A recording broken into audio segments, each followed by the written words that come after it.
ఏది అయినా ట్రై చెయ్యి ఆచి చికెన్ మసాలా. ఆచి చికెన్ మసాలా.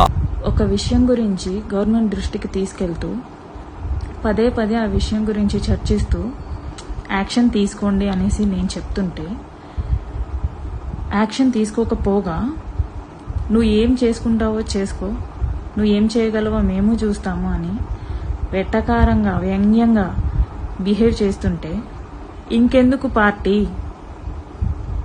ఇంకెందుకు పార్టీ రూల్స్ అండ్ రెగ్యులేషన్స్? అవన్నీ అవసరం లేదు కదా. నేను అరవ శ్రీధర్ గురించి మాట్లాడుతున్నా. మొన్న పార్టీ కండువా వేసుకున్నాడు, నిన్న పార్టీ కార్యాలయానికే వెళ్ళి మీటింగ్ పెట్టుకున్నాడు. కానీ రిపోర్టర్స్ని ఎవరిని ఫొటోస్ తీయొద్దు, ఇది అంతర్గత మీటింగ్ అనేసి అన్నాడంట. ఎలా అంతర్గత మీటింగ్ అవుతుంది? నీకు అసలు పార్టీలోకే పార్టీ కార్యక్రమాలకే అలో లేనప్పుడు నువ్వు పార్టీ కార్యాలయానికి ఎలా వెళ్తావు? నువ్వు నా మీద నెగ్గాలని చూడు, కానీ ఎప్పుడు ఒక క్లీన్ చిట్ తీసుకో, నన్ను రాంగ్ అని ప్రూవ్ చేయి. ఇప్పుడు అడగొచ్చు, అందరూ అడగొచ్చు, పార్టీకి సంబంధం లేదనేసి అంటున్నావు, మళ్ళీ పార్టీని ఎందుకు ఇన్వాల్వ్ చేస్తున్నావు అనేసి. పార్టీకి సంబంధం లేనప్పుడు ఒక అమ్మాయి విషయంలో అన్యాయం చేసిన ఒక నార్మల్ వ్యక్తిగా శ్రీధర్ని అరెస్ట్ చేయగలరా? కనీసం రిమాండ్లోకి ఉంచగలరా? ఆ ధైర్యం ఉందా? ఎవ్వరికీ లేదు. ఎందుకు లేదు? అతను ఎమ్మెల్యే పవర్ వాడుతున్నాడు కాబట్టి, అతను ఎమ్మెల్యే పవర్ వాడే బయట తిరగగలుగుతున్నాడు కాబట్టి. అందుకే నేను పార్టీని ఇన్వాల్వ్ చేస్తున్నాను. ఎందుకు వచ్చింది ఎమ్మెల్యే పదవి? పార్టీ ఉంది కాబట్టి వచ్చింది.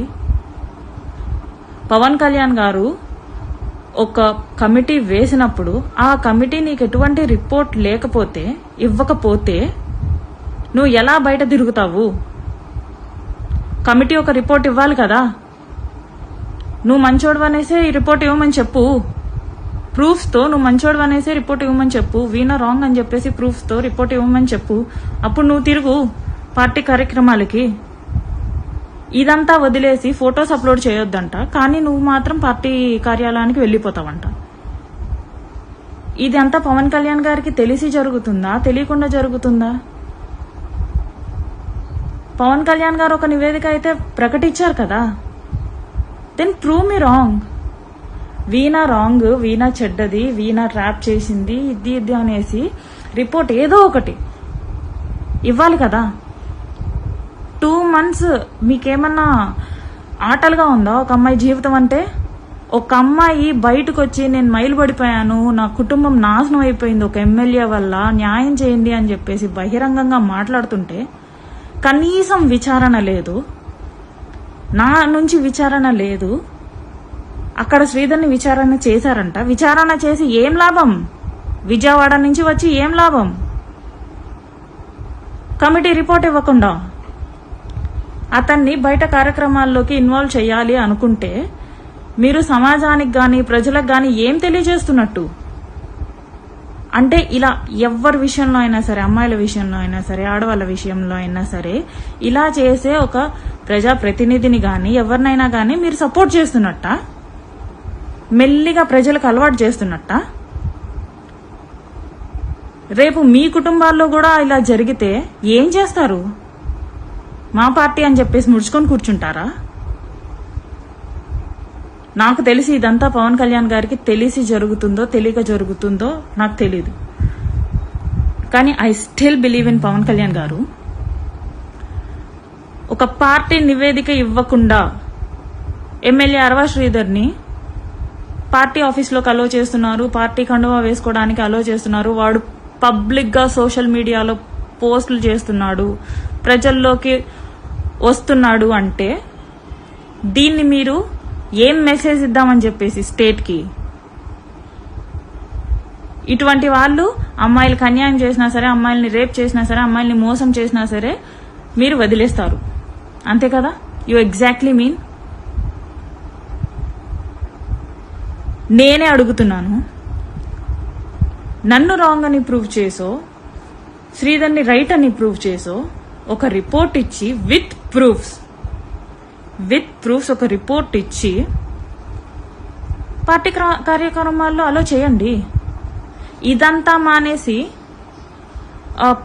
మీరు హోల్డ్ చేసి పెట్టి, ఒక విషయాన్ని హోల్డ్ చేసి పెట్టి మెల్లిమెల్లిగా ప్రజల్లో ఆ విషయాన్ని మర్చిపోయి చేసి అతన్ని మళ్ళీ ప్రజల్లోకి తీసుకొస్తున్నారు అంటే మీరు ఒక అమ్మాయికి ఏం చేశారండి?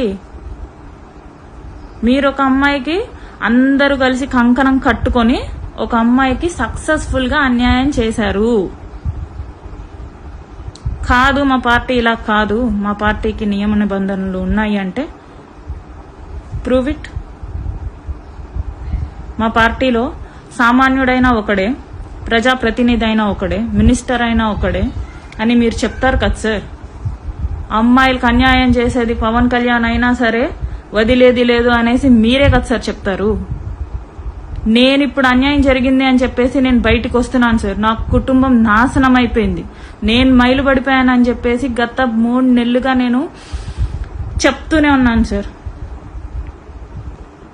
మీరు తండ్రి స్థానంలోనో ఒక పెద్ద మనిషి స్థానంలోనో ఒక సహృదయంతో మీరు ఒక కమిటీ వేశారు. వెంటనే రియాక్ట్ అయ్యి కమిటీ కూడా వచ్చింది. ఇది పార్టీకి అతీతం అని చెప్పినా కూడా మీరు కమిటీ వేశారు అంటే ఐఎమ్ సో గ్లాడ్ మీరు నాకున్నారు అనేసి. కానీ ఇప్పుడు ఏం జరుగుతుంది? కమిటీ నుంచి ఎటువంటి రెస్పాన్స్ లేదు, ఎటువంటి రిపోర్ట్ లేదు. అక్కడే నేను సగం గెలిచేశాను సార్. మీరు నివేదిక ఇవ్వట్లేదు అంటేనే మీ సైడ్ తప్పుంది కాబట్టే కదా నివేదిక ఇవ్వట్లేదు. అండ్ పార్టీ కార్యక్రమాల్లోకి మెల్లిమెల్లిగా అలవాటు చేద్దాం అనుకుంటున్నారు. ఇది మీరు నాకు సక్సెస్ఫుల్ గా మోసం చేసినట్టే కదా సార్.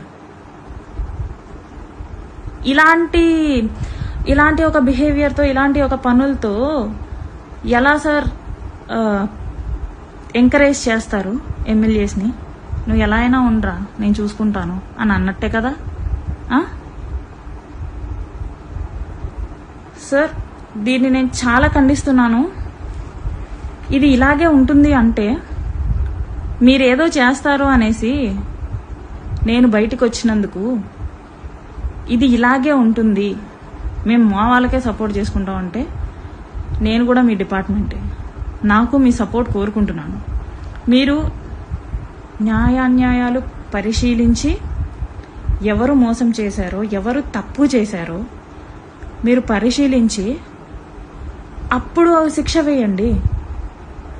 అప్పుడు నాకు శిక్ష వేయండి, నా తప్పు ఉంటే శ్రీధర్ని శిక్షించండి. అది మానేసి ఒక ఎమ్మెల్యే పవర్ ఉంది కదా అని చెప్పేసి మీరందరూ ఒక అమ్మాయికి అన్యాయం చేయడం ఏంటి సార్?